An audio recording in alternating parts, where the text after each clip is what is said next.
একটু আগে বিএনপির স্থায়ী কমিটির সদস্য জনাব সালাউদ্দিন আহমদ সাহেব বলেছেন, আমরা সবাই রাষ্ট্রের কাছ থেকে দাবি দাওয়া পেশ করি, খুব স্বাভাবিক, কিন্তু রাষ্ট্রকে আমাদের দেওয়ার চেষ্টা করা দরকার। তার সাথে পরিপূর্ণভাবে সহমত পোষণ করে একটি কথা আমি বলতে চাই, সেটা হলো এদেশের 3 লক্ষ মসজিদের কমপক্ষে 6 লক্ষ ইমাম মুয়াজ্জিন রাষ্ট্রকে দেওয়ার জন্য প্রতিনিয়ত চেষ্টা করেন এবং দিয়ে যাচ্ছেন। দুর্ভাগ্যজনক বাস্তবতা, স্বাধীনতার 50 বছর পরেও ইমাম মুয়াজ্জিন এবং আলেম ওলামাদের কোনো অবদানের স্বীকৃতিটুকু রাষ্ট্র কখনো দিতে পারে নাই।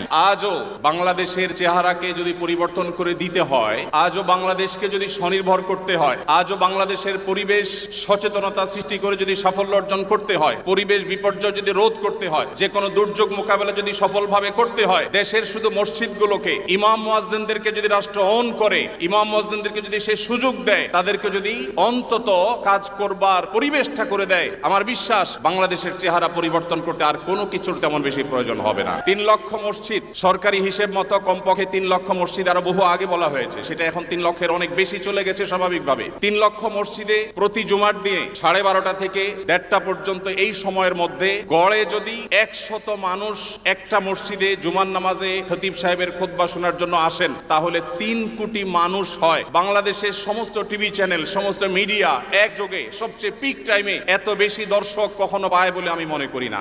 এবং সারা সপ্তাহের সবচাইতে মূল্যবান সময় বৃহস্পতিবার রাতে, শুক্রবার অফিস নেই, স্কুল কলেজ নেই, মাদ্রাসা নেই, সবাই ফ্রেশ একটা ঘুম দিয়ে, সপ্তাহের সবচাইতে ভালো গোসলটা দিয়ে, সবচেয়ে ভালো নাস্তাটা করে, সবচেয়ে সুন্দর পোশাকটা পরে, সবচেয়ে ভালো আতর পারফিউম ব্যবহার করে, সবচেয়ে মূল্যবান সময়টা খতিব সাহেবদের সামনে গিয়ে দোজানো হয়ে বসে। পৃথিবীর অন্য কোনো কৃষ্টি কালচার, কোনো সিস্টেমে একসাথে একটা দেশের 3 কোটি মানুষকে অ্যাড্রেস করার এই সুযোগ ইমাম সাহেব, খতিব সাহেবরা ছাড়ার কারোর হাতে নেই।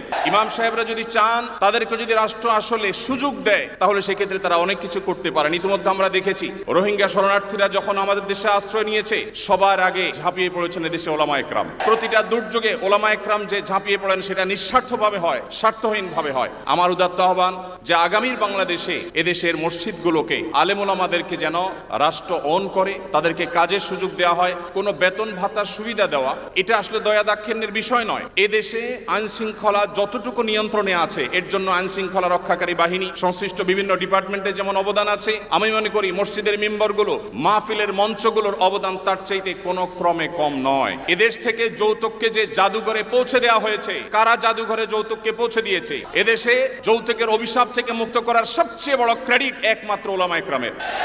এখনো কোন মসজিদের মিম্বর থেকে, কোন মাহফিলের মঞ্চ থেকে মানুষকে চুরি করতে, দুর্নীতি করতে, ডাকাতি করতে, মাদকাসক্ত হতে, কোনো খারাপ কাজের প্রতি আহ্বান করা হয় না। এই সমস্ত মঞ্চগুলো থেকে বহু মানুষ খারাপ পথ থেকে ফিরে আসে। আমরা যদি একটা সৎ, দক্ষ এবং ভালো নাগরিক গড়ে তুলতে চাই, তাহলে সেক্ষেত্রে মসজিদগুলোকে আমাদের অন করতে হবে। আমি বিশ্বাস করি আগামীর বাংলাদেশে সেটি হবে, আমরা সবাই সেটি প্রত্যাশাও করি। আমরা মসজিদ কেন্দ্রিক যে সমস্ত ব্যবস্থাপনা করা যায়, পরিবেশ সুরক্ষা, পরিচ্ছন্নতা অভিযান, দারিদ্র্য বিমোচন, স্কিল ডেভেলপমেন্টমূলক বহুমুখী কার্যক্রম আমরা সম্পন্ন করতে পারি। আমি সালাউদ্দিন ভাইয়ের সাথে পরিপূর্ণ একমত। শুধুমাত্র রাষ্ট্রের কাছ থেকে নেওয়ার ব্যাপার না, আমাদেরকে দেওয়ার চেষ্টা করতে হবে, এবং আমার বিশ্বাস ওলামা একরাম সেটা করতে চান, কিন্তু তাদেরকে সেই সুযোগটা দেওয়া হয় না।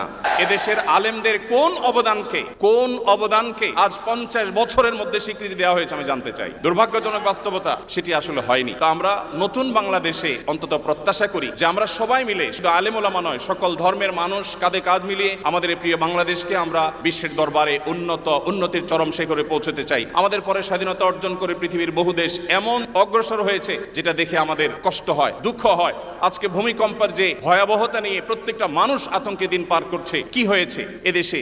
একটি মানুষের জীবন নিরাপদ করবার জন্য যথাযথ ব্যবস্থাটুকু পর্যন্ত আমরা নিতে পারিনি। আমি আশা করি আগামীর বাংলাদেশে যারাই আসবেন, আমরা প্রত্যেকে এই ব্যাপারগুলোতে সচেতন থাকবো। আমরা দোয়া করি আল্লাহ রাব্বুল আলামিন আমাদের রাজনৈতিক নেতৃত্বকে সেরকম শক্তি, সামর্থ্য, মানসিকতা সবকিছু দান করেন। ওলামা একরামের মূল্য যদি কোনো জাতি দিতে না পারে, তাদের চেয়ে বড় দুর্ভাগা আর কেউ হতে পারে না। আমি প্রায় সময় বলি, এই দেশকে যদি নিরলসভাবে, নিঃস্বার্থভাবে কোনো মানুষ ভালোবাসে, ওলামা একরাম হলেন সেই মানুষগুলো। অনেকে আছেন যাদেরকে হয়তো পার্শ্ববর্তী দেশ গ্রহণ করবে, অনেকে হয়তো আমেরিকা গ্রহণ করবে। ওলামা একরাম তাদের জায়গা এই দেশ, এই মাটি, ইনশাআল্লাহ তাআলা। তো আমি আশা করছি মসজিদে ওলামা একরাম নির্বিঘ্নে তাদের দায়িত্ব পালন করবেন। আলেমদেরও দায়িত্বশীলতার জায়গা আছে, আলেমরা যথেষ্ট দায়িত্বশীলতার সাথে আমাদের দায়িত্বগুলো পালন করতে হবে। রাষ্ট্রকে এগিয়ে নিয়ে যাওয়ার পিছনে আমাদের ভূমিকা পালন করতে হবে, ঐক্যবদ্ধভাবে কাজ করতে হবে। সেই সাথে রাষ্ট্র আলেমদেরকে ওন করতে হবে, আপন করতে হবে, সেই সুযোগ দিতে হবে, সেই স্বীকৃতি দিতে হবে। আমি আশা করছি আগামীর বাংলাদেশ সেই জিনিসটি হবে। আমাদের সবাইকে আল্লাহ তাআলা সেই তৌফিক দান করুন। জাযাকুমুল্লাহু খাইরা। আসসালামু আলাইকুম ওয়া রাহমাতুল্লাহি ওয়া বারাকাতুহু।